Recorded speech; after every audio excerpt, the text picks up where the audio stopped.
action from the scene. Pam? Yeah, it was quite a scene. The fire was at Mandela Parkway off 7th Street, right near that West Oakland BART station. So, of course, BART affected right away. But people could see the flames from the Bay Bridge. Now, we have some exclusive video. Take a look. This is taken by the first responders on the scene. This is shortly after 2:15 this morning. The building was under construction at the time. It was set to be finished in October. The supervisor of the construction site tells us he was awakened by someone pounding on his hotel room door to say his building was on fire. It's gone. It's just somebody pounded on my door at the hotel down the street about an hour ago and said, "Your building's on fire." I raced down here and it was already burned to the ground. So it's gone.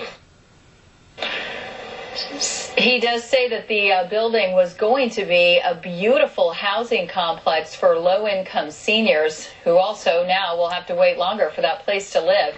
And he says that the police early this morning told him that this fire appears to be arson. So certainly the investigation of this is just beginning. Now, fortunately, we do not have any reports of anyone being injured in that fire. Let's go back over to Dave and Tori. All right, Pam, thank you. A lot of aspects of the story. I want to show you something exclusive, an exclusive piece of video to show you. The video taken by KTVU's Tara Moriarty. Look at this. This is the BART tracks at the West Oakland BART station. The fire damaged several yards of insulators that protect the electricity that run the trains. If they don't work, the trains can't run at this point. Now, the BART crews are working on the problem. They've told us full service won't be up and running until sometime this evening, which they hope. But you can see in the pictures the extent of the damage. We wish them well in fixing this, but there's a lot that's been burned up. Yeah, and investigators are checking to see if the fire early this morning in West Oakland was deliberately set. It burned down a senior center scheduled to open in just a few months. It was a senior center that was going to be for low-income people. And KTVU's Tara Moriarty joins us now with all the problems the fire is still causing. And Tara, do you know yet if PG&E has capped the gas leak there? They did just minutes ago. That is the news that we are happy to report. PG&E was able to come in, cap off the leak, and then just a couple of minutes ago, you can see that there are firefighters in there actually putting out the hot spots. They literally just went in there 2 minutes ago. So that's the good news. They're going to start to put out all of these hot spots, and then we're going to actually start to make some progress with this fire. Now, joining me live is Mario Stravio, and he is actually in charge of the frame construction. This was a 5-story building, a senior center.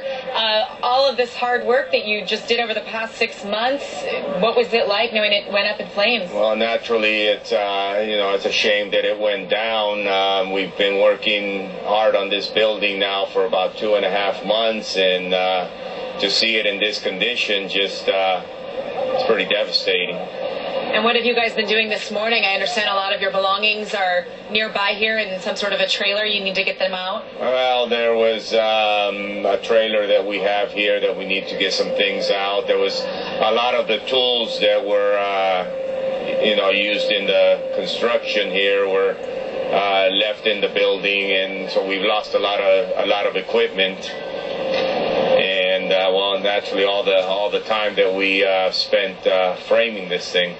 All right, well, thank you for joining us, Mario. Here's a look at some exclusive video that we got of the BART tracks at the West Oakland BART station, and you can see just how widespread the damage is.